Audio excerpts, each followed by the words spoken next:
Well, welcome to the Tea and Coffee Hub, where Steve and I are basically giving you some clarity on your business.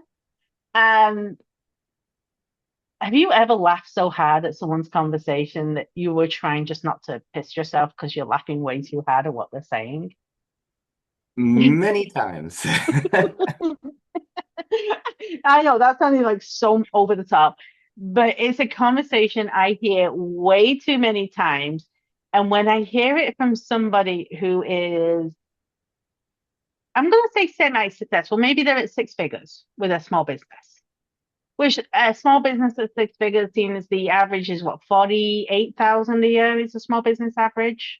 Yeah, For those it's right that are around like doing all the 50. taxes and finances and stuff, they're semi-successful. They're 100,000. What they've got is working. And you know what they always say? Well, I'm going to say 80% of the time they say, wait for it. You sure you're going to wait for it? They'll say Embrace whatever it. their business is, Grayson, I'm not saying they have a car wash business, just because I know that's lucrative if you can get into it. It can easily get you to the six figures.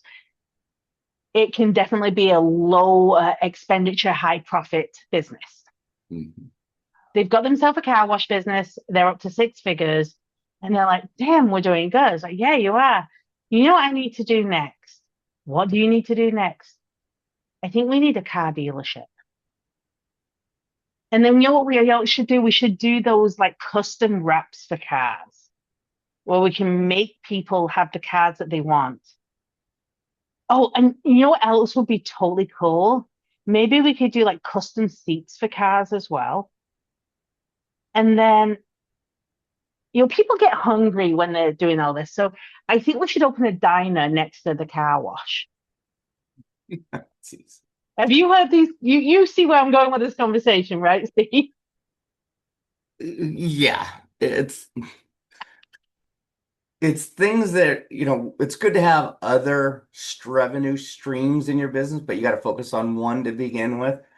But it needs to be related to your business. I mean, you went from car wash to car dealership, and that's like that is a jump. That's a whole different business, whole different industry, whole different everything. I, well, why not go to your car dealerships and work out a joint venture partnership, have them refer people to you for car washes for their first year, and it's Oh, another that's a really income decent. stream. So I actually have someone who did a car wash and they came up with all these things and I was like, Oh, well, hang on. And they said, but I just want to be different. I want to stand out. And I threw out such a random idea at them. And it was random as all get out. It cost them $10,000 to install it into their car wash hmm. because they had to redo a little area one side of it. That $10,000 installation for everything they did netted them 192,000 that year. Nice. I said, what if you added two pet basins on the side where people could go and wash their dogs at the same time? Because they kept going on about their pets. They love their dogs and they kept complaining about their dogs. Great, add a pet basin. So they literally had it built where there was one of those like cut out like little pieces Yeah. where they drop money in and they could hose off and shampoo their own dog themselves. No one was there to work it. They were in a very muddy area, lots of hiking and trekking and that. So it worked very well for that particular area. But yeah, that is a stream of revenue that worked with the original and actually made more than the car wash in the first year. Oh, absolutely. There's, we've been talking about what we call pillars of income streams. How do you find like those ancillary relatable products, but it's in demand of your clients if you would just listen a little bit deeper, understand your Mm-hmm. target market a little bit better, and you can find these extra income streams. And I know you and Oh I have yeah. always talked about like speakers because we work with a lot of people who are want to be professional speakers, who are professional speakers. All And right. what's our first question Yeah. that we always ask them? Do you get paid to speak or do you speak paid from the back of the room? That's first thing, and they always give us that. What's the difference? Hmm. So Yep. this is where our second question comes in, and it's, do you have a book or a program? And they always give us the same look. Why would I need a Or do you book? even have coaching Yeah, or a course a or workshop or something that's related to what you were up on stage doing. These are extra pillars of income. And let's take it all the way back to like, because now people are going to go, so what's the difference between, getting paid to speak or having a spot in the back of the room? So I'll let you explain all that. I had to explain this on a call the other Since you day. opened it up, yeah. Yeah, because someone asked me the same question on a call the other day. I had a call and they wanted me to speak on stage, and there was several thousand people in the audience. Okay. And they offered me, it was just under $15,000 to be the keynote for that stage. That sounds pretty good, doesn't it, Steve? Like, hey, $15,000 in a day. I Yeah. turned them down because with that $15,000, I wasn't allowed to put contact information. If I wanted to give them a lead magnet, I had to print it so they could pick it up, and it couldn't have any contact information on there. I wasn't allowed to sell anything. I wasn't allowed to have a table. I wasn't allowed to talk to my courses, my programs, my books. I wasn't allowed to talk about any of that. So I said, how about you let me have a table and sell from stage in a non-salesy, non-aggressive way, and I will not take a single dime from you to speak. And they thought they had, I think they were a newer speaking routine at this point because they Yeah. thought they had made bank with that. They said Absolutely. yes so fast. But what I did is I created a lead magnet that was specifically designed for the audience. It was a 12-page PDF that Hmm. gave them some really good insights. And I had a huge QR code that popped up on my screen. Like, you know what? I love you guys. This is going to really help you out with this. So go ahead and snap this QR and sign up for this. I would say 90% of the audience did it. Yeah. So I added, it was actually just over 7,000 people. So I think the audience was closer to 8,000 that signed up onto my email list. Now, what most people don't realize, for every person on your email list, you can average that equation down to $100 to $1,000 a year, depending on your programs. Hmm. So 7,000, if I aimed it at the low end with my programs, I just added $70,000 to my annual when they were offering me less than 15,000. I will tell you, I got more than $15,000 from that audience, from that list, that piece within the first 10 days after the event to the purchases and programs. And this is why every business should have multiple income streams. We've seen it time and time again. You're thinking, okay, that's good for speaking. It can work in a majority of businesses. Okay, let's pick on Mm-hmm. name a major brand out there.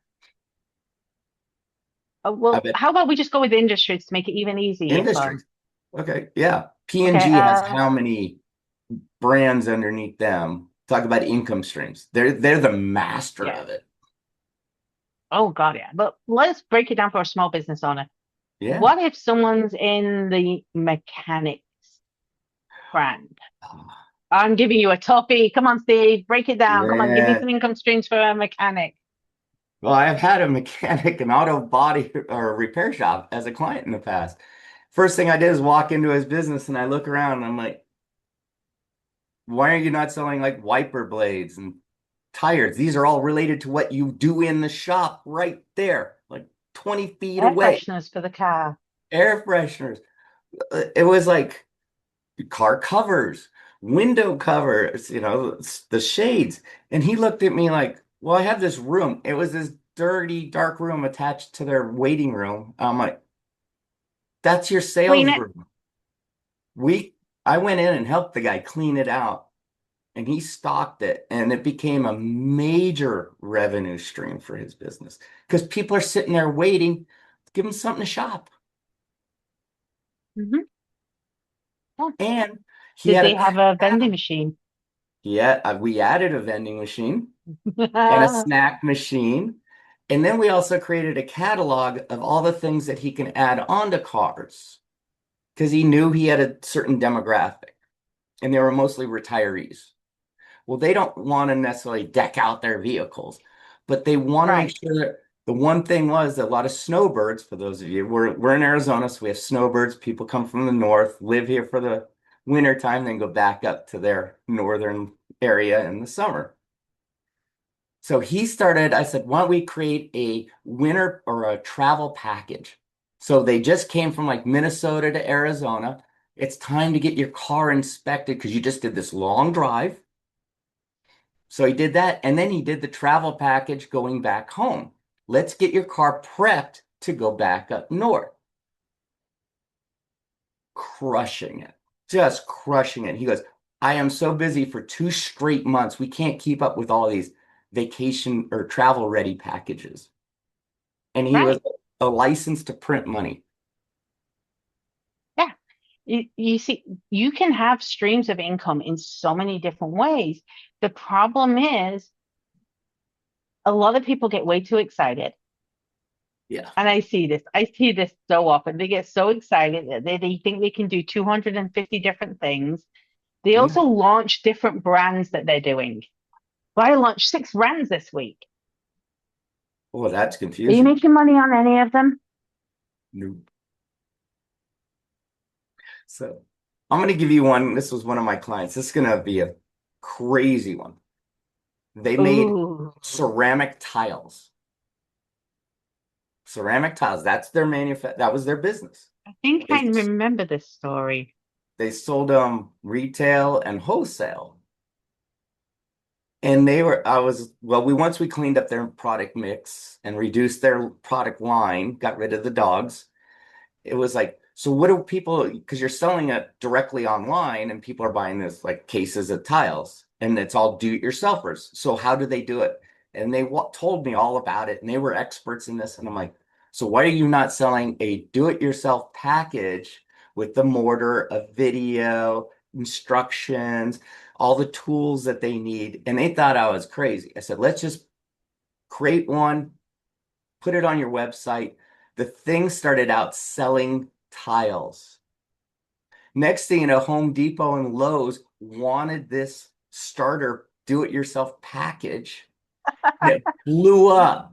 I mean, and I'm like, wow, we're gonna have to create a whole company because this thing has gone a little crazy. It went that crazy. Yeah, He bought the land next to it and started building a manufacturing just to make these kits, if you will. yeah, Meanwhile, stayed focused on his tile business. It increased his right. tile sales because he did a package. Yeah. And you see, here's what I would have even recommended is a completely fun, funky, random thing that they could have added to their package to make more money.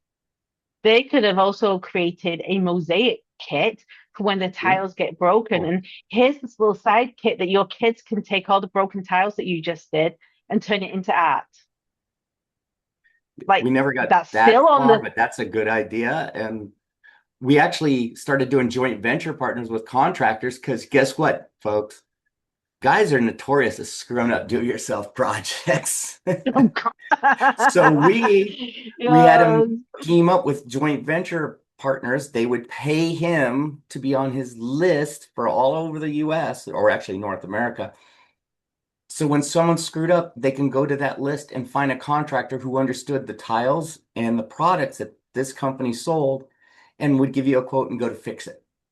So now he's Yeah. making referral income. Hmm. And they're also paid to be on the and when you do that smart, you pay to be on the list to be Yep, vetted. You pay the they did. vetting fee, and then you pay a percentage of the Mhm. contracts that you get through there, so you have a reoccurring passive income fee. Exactly. Because they knew how many hits were going through to each contractor and they charged Hmm. accordingly. Yeah. multiple streams of income isn't hard. No. What makes it difficult is just I'm picturing conversations I've had with some people in my head. And I think there's been some conversations where I've ended the conversation just staring at the screen, ending the call, and then just staring and blinking several times because I can't figure out how. And you heard how creative I was. Hmm. I made a kids' creative kit from a tile company, a dog spa, a car wash. So I'm Yeah. creative. We can agree. If you can give me streams of income and I can't connect the dots, how far apart do you think they Right. are? Yeah. And I think that's where people need to get a little help too, because we all, no offense to anyone, we're all the same. I've, Hmm. been in business. We have the blinders on. We need the help to have someone help us unblind us, open those blinders up. Hmm. That's why we would say our accountability group, mastermind groups, a coach, a mentor, advisor, whatever it may be.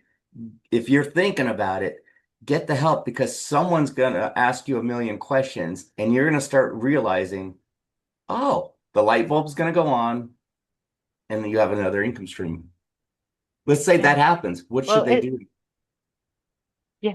Well, I was going to say, we can even give a real life experience for between me and you. This was a couple of months ago. You were at an event, and I sent you a message saying, "Hey, I kind of need something to run by you." You got back to your room after the event, and you were like, "Shoot, call me." I think we stayed on the call till like what 2 in the morning or something. It was like ridiculous. It was a Yeah. stupid time. It was like it was past midnight, way past midnight. But I had had something pop in my head, and I needed to know: is this a relative income stream or not? Yeah. And we had this conversation, broke it down. And we can share how we broke this down. I came to Steve with this idea. And then Steve was like, okay, so now how do we break it into the rule of three? What are the three things that you can do with this idea that fit within the mission of your business? What is your low offer, your mid offer, and your high ticket offer? And within that call, we created all three offers. And we And even got the way deeper. we got really deep on that call, but that's what we do. But how I started the call when Steve picked up, I was like, okay, Steve, I'm calling you because other people will just tell me I'm awesome and you will tell me to shut the fuck up. And Steve's like, I will, Yeah. but I have to run it by him. So if you have an idea, you're doing one thing and you're like, well, I think I should do this and add this to my business. I need you to come up with three potential revenue sources that one idea will give you that completely translates back to your original mission. So, taking your mechanic, for example, Yeah. he already had the space in his mechanic shop. He had a room that was not being used, selling windshield wipers. I always mix it up because I go British and American. Sorry, get over it. That was a valid revenue stream. Adding the vending machines because people are going to be sat there for 2 hours waiting for the car to be fixed. Exactly. Might as well make money off them eating and drinking while they're there. These all tied all the way back. So your vending machine was your low ticket Yeah. because $2, $1, $3, $5. Your windscreen wipers, your covers, your car seat covers, your air fresheners.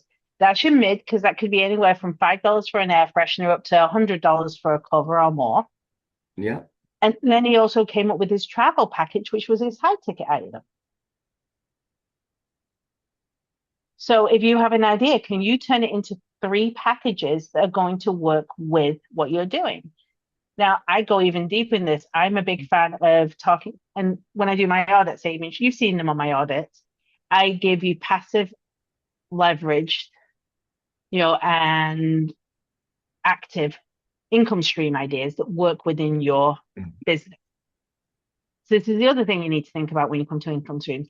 Is this an active, a passive, or a leverage? You want to explain active for me, Steve? because I think that's the one that most of them are doing. Yeah, it's what are you doing to get it out there? What a marketing program behind it. You're actually, it's part of your business. You're telling everyone it's active. It's in front facing. I always, how about this? We use Amazon.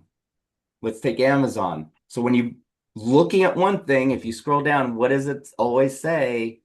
People like you also liked that. Is that Mhm. active, passive?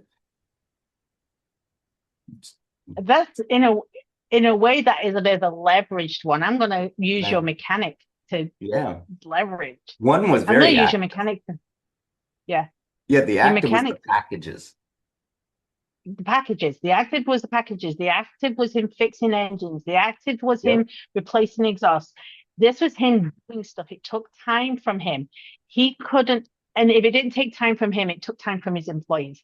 Somebody's hands have to be involved in an active, Yep. which was his leveraged. That was his showroom. His showroom, because maybe somebody had to go, yeah, this windscreen, these wipers will fit your car. Oh, yeah. Oh no, you need to get this size car cover because that one won't fit. Someone Right. had to help, but it could be a bit back and It's a forth. It little bit of wasn't like both. all or nothing. Right. You could do self-shop or go to the counter and ask questions. Right. So that's your leverage. It needs some help. It doesn't need all the help. And then his passive, the vending machines. They put Yeah. money in, they get food out. Especially if you make a deal with someone who has a vending machine Yeah. company, that you get a percentage of the vending machine and they're the ones that restock and do all the Yeah. work. And that's what we did because he didn't have the personnel or the time to deal with it. He could have bought a vending machine and did it himself. He eventually did because he bought the machine off that individual and he found the Yeah. products cheaper and he did it all himself. So it was 100% revenue. And his front desk person did it when they weren't that busy. Right. But you want to have all three different types of income in your Yeah. business because if everything you do is active, oh, you're going to be exhausted. Exactly. So we've done a mechanic, we've done, a couple of options. What is the most random business you can think of that you can give an example of good income streams? Oh my. I'm Well, if thinking you random, random. products and services, if you have that, you have the world's almost your oyster. You'll find something related. I mean, you and I both know someone who created a journal, and I think we both question them at different times. So what else do you do with the journal? And they go, "What do you mean? I just have the journal." Hmm. So it was like, well, how do they write in the journal? And they were like, with a Yeah, pen. Are you selling them the pen? Well, no. why not? Okay. Yeah, Does it, I got one for you. I have what I think is going to be the toughest one to have income streams for. I know it's not tough because you'll come up with it, but this is what someone who's like a gardener. oh, gardeners. God, how many landscapers have I worked with? I know this is why I'm thinking, because if you can do this for a gardener, you can do this for a cleaning service, you can do it for any of these type of services where everyone thinks the whole purpose of the service is this person coming and doing the work. Right. Oh, no, the gardener, landscapers I was always asking them, so do you plant the trees or remove trees? And they're like, well, we could, but it's not on our product list. So that's now part of your service is. But I'm like, do you notice when you're like doing the landscaping that their house needs maybe painting or shingles are falling off their roof? They're like, oh, all the time, all the time. Do you have joint venture partners? What's that? You can go, what is a joint venture part? We'll do this real quick and not so deep because I know we're going to do a joint venture brew up in the new year for Yeah. people. I'm just, oops, did I sleep? I let that, sorry. Yes. A joint venture partner is someone like say, okay, I'm the landscaper, Karen is a roofer. I'm doing someone's landscape. I see the roofs and the shingles are falling off and they're getting on the lawn. I mean, I'm having problems with it. I will talk to the owner. I go, okay, you have shingles coming off. I'm just giving you an idea. I know someone who can fix that for you that I fully trust. Can I connect you to? They say, well, of course, because we're having this problem. So I connect them with Karen. Karen now talks to them about their roof. They say, yes, we need Karen's help. I now get a piece of that action by referring Karen to that customer. Hmm. And it was a natural conversation, not a sales pitch. Right. And here's the other thing, and this is like controversial, but it's not controversial, but a lot of companies are actually using this to make an income. They're taking their cleaning business, gardening business, these very service-based Mhm. video businesses, and they're creating videos of the before and afters. These videos are getting a lot of views, a lot of content, a lot of eyes on them. And then also getting them where they don't even have service for the person. So they could create it. There's a lady in the UK who does cleaning videos of absolutely like hoarders' houses. That's what she does. And she does all these videos. Someone here in the US won't hire her to clean a house, but she has made sure she's in creator funds, so she's getting paid for views on her YouTube. Shocker, that's passive. Mhm. She has lists of the products that she uses with affiliate links in the descriptions. Hang on, is that another stream of income there, Steve? Absolutely. And she also has little workbooks you can download if you need some more how-tos, which are very low priced amount downloads. So just because you have a service thing that you think, well, I have to go there and do this work, Mhm. you doesn't mean you can't have partnerships. You can't create content that people watch for career programs. You can't do affiliate links for the products that you use. You can't give little how-to videos that you charge for. That's a whole bunch of things you can make extra money with. Absolutely. I've done it with CPA firms. They thought I was crazy. What do you mean? We do taxes. Next thing you know, they had, I think, about 9 different income streams coming in, and they still do Yeah, taxes. yeah. So I want to just kind of wrap this up a little bit because I think we need to really make one point clear. All the examples that we have given, they all fit in one umbrella. Mhm. We're not trying to make you only in town with every single thing that you can think of to shove into your Mhm. pocket. They all fit very neatly, some creatively, like putting a doggy self-serve doggy spa in a car wash. They already Yeah, had the water pressure. People are already going there to wash the cars after going out in the country and trekking. Why not rinse the dogs off while they're at it? Yeah. But it's not random. no, you do have to put some thought into it, and this is where that outside help definitely helps to play a little bit of a devil's advocate to make sure it also fits your business mission, your vision, your model, your demographics. There's other things to take in consideration. Like with the landscaper, he worked only on homes with a certain value attached to the home. Why? Hmm. Because he knew at this value I can get paid. That was he did the research and knew that. And he said his whole tagline was instead of keeping up with the Joneses, be the Joneses. Oh, And that's a great people marketing hired. tagline. He so he went to those kind of homes and they were immaculate. Everyone home on streets. And then he also did other marketing techniques, which we're not going to get into. But by adding all these other income streams, it didn't take much time for him and it was a natural conversation. And then finally we ended up giving him a guide, 10 creating a guide with him, 10 things you should know about a landscaper. And one of them was ask them who they know to do roofing and all this. Of course, he's the guy who's handing it. They're asking him. Yeah, yeah. And have income. And like this is the other reason I want to make sure we talk about this because I'd seen this. It happened to you, Steve. I'm sorry. I'm bringing up a sore subject here. One of your business, you just had that one stream of income, that Yeah, one thing going, and then you had the tech bubble go that's it. Pop.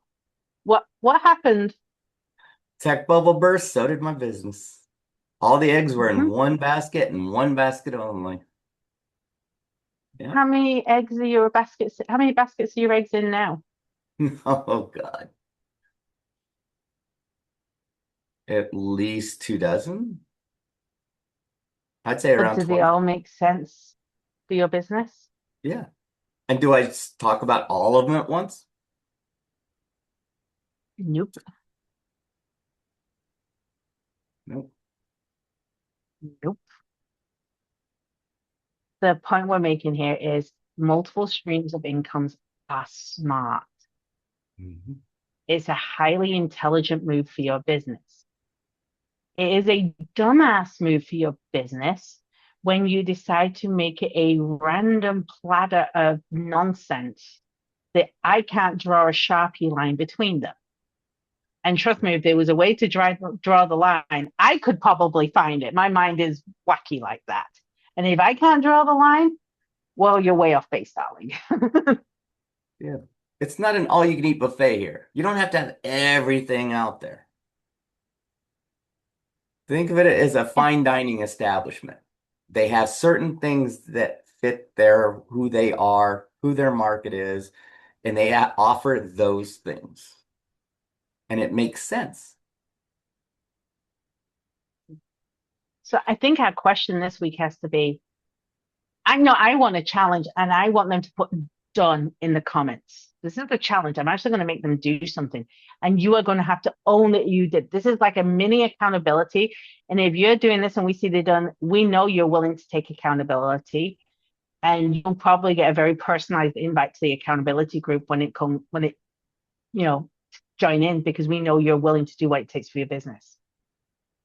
You need to create a 1 to 2 page PDF of a guide or something similar that works with your business that you can use as a completely passive income. And when I say complete, does not have to be expensive. Some of the best passive guides I've seen have been $5 and under Yeah. because they're like, well, I won't make money with $5. And then one of my clients, I just sold 1,000 of these. And it was a $4.50 guide. How much did they just make in like a month? Exactly. I had a Were they CPA. complaining about a $4 guide? No, CPA Oh, created a guide, 10 things how to find perfect CPA.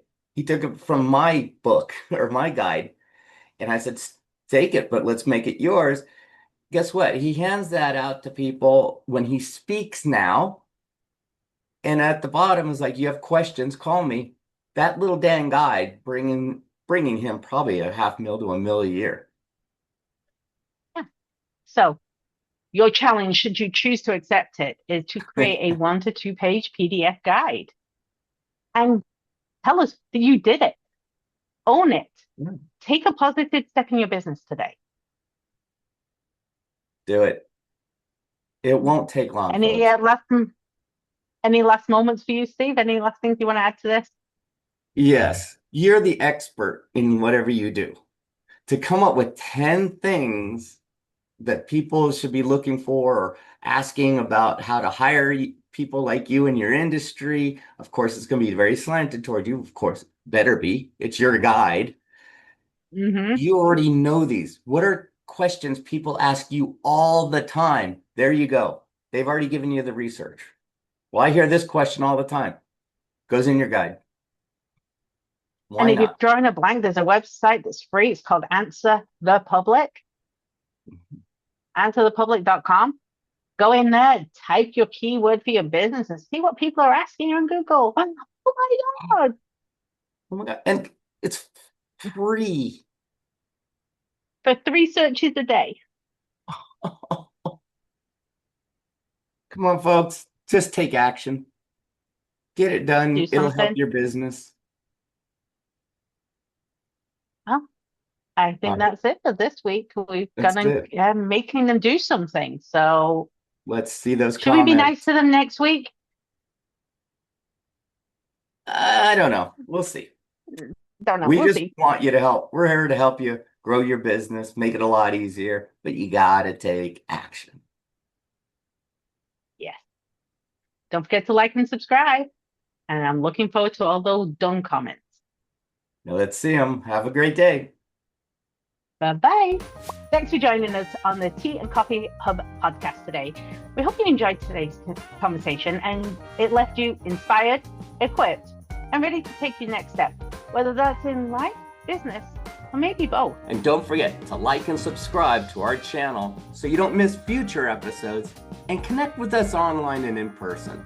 Share your thoughts in the comments section. Until next time, Keep sipping, keep growing, take action, and stop making excuses.